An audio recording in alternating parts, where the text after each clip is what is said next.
alive and in color, the end of the Justice League. Don't make me laugh. It's no joke. Storyboards are a blueprint for the animators. It's a visual interpretation of the script. It has all the information that an animator will need. Camera directions, effects, the script is really the starting point, but in terms of visualization, the storyboard is what really gets the ball rolling.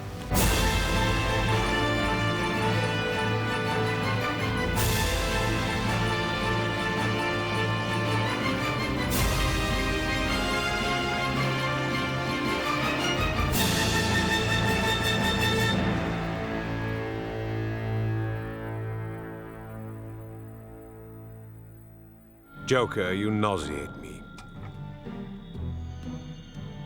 Oh, he's going to miss the show. On a typical show, we'll get the script, and I'll have to break it down to decide who gets what part.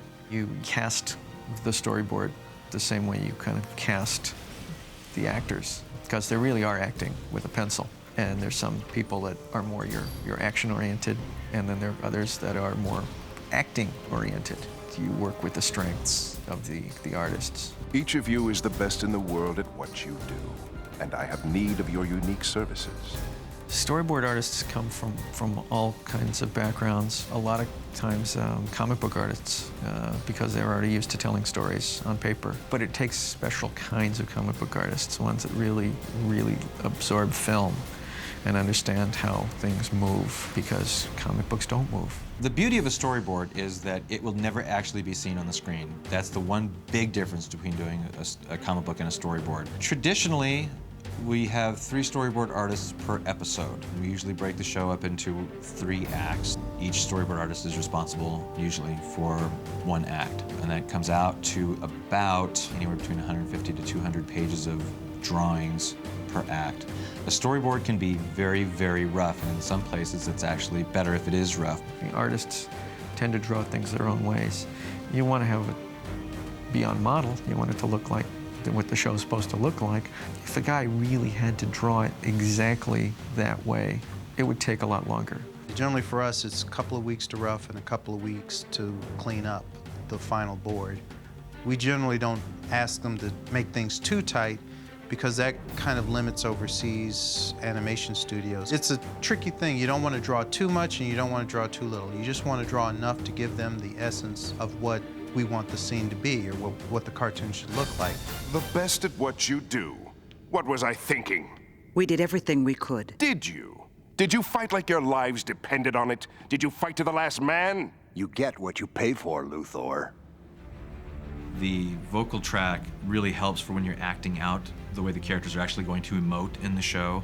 If you're just going off of the script, that's okay, but if you actually have the dialogue track, you can listen to their vocal performance, and it really does make a difference, because whenever we can, we like to act out the characters as much as possible on the storyboard. You slipped up. And you're going down hard. We find that it's much better to act to the voice.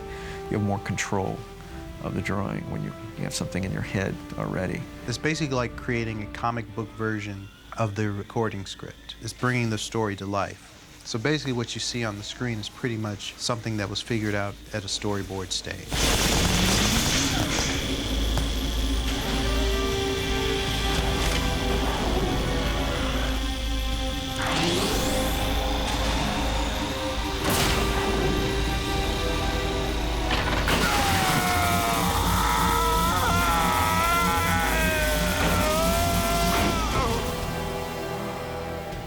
And now we're going to talk about the process of using storyboards for animation. I'm going to enjoy this. This is a section of a storyboard where Green Lantern's beam shoots in, trying to encase Shade. Shade generates shadows from his cane. The description here is DX Green. That's how we call for the Green Lantern effects and the bottom-lit green halo. Shade's shadows stop the green sphere from forming around him, so it pushes it back. And the shadows push the green beam OS. OS means off-screen. The shadows retract into the cane. Shade says, "Let me get us out of here." Luthor watches the battle. Shade lifts his cane. He just says, "Battle here." That's just a simple description of the action. There's Superman fighting Ultra Humanite. There's Solomon Grundy with the Flash spinning around him. There's Star Sapphire, the purple aura glowing around her, and Hawkgirl is smashing the aura. Green Lantern is floating with his green aura around him. All of that in one shot. Luthor, angry. Shade looks at Luthor OS again, off screen.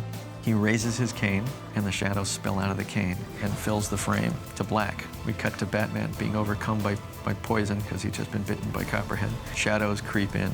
Batman falls to the ground as the shadows flow over him. Luthor, they're too well organized. Let me get us out of here. It's either that or prison again. All right, just do it.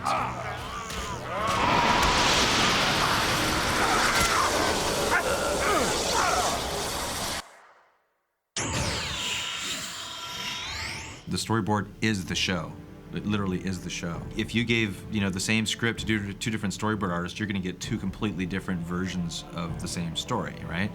So the storyboard literally nails down in visual terms exactly what the story is. I kind of like to allow a board guy to have some freedom and play with it first before I get my fingers in it and start messing with them. You've got to explain things and you've got to get the ball rolling and make sure it's on the same page. And Bruce and James are always there to tell you what they want in the show and how they envisioned it because they're very close to the scripts. The storyboard is the literal blueprint of what the actual episode will be, even more so than the script, which is not to denigrate the scripts. The scripts are all important. You can have the best action, high production value cartoon of all time, but if the story's no good, it's not a good cartoon. You get the information and you try to get it out to people and so that they can understand what the producers want. And if they don't get it right, then that's my job, is to go and tweak it and make it work, and it'll all be one cohesive vision. Mission accomplished.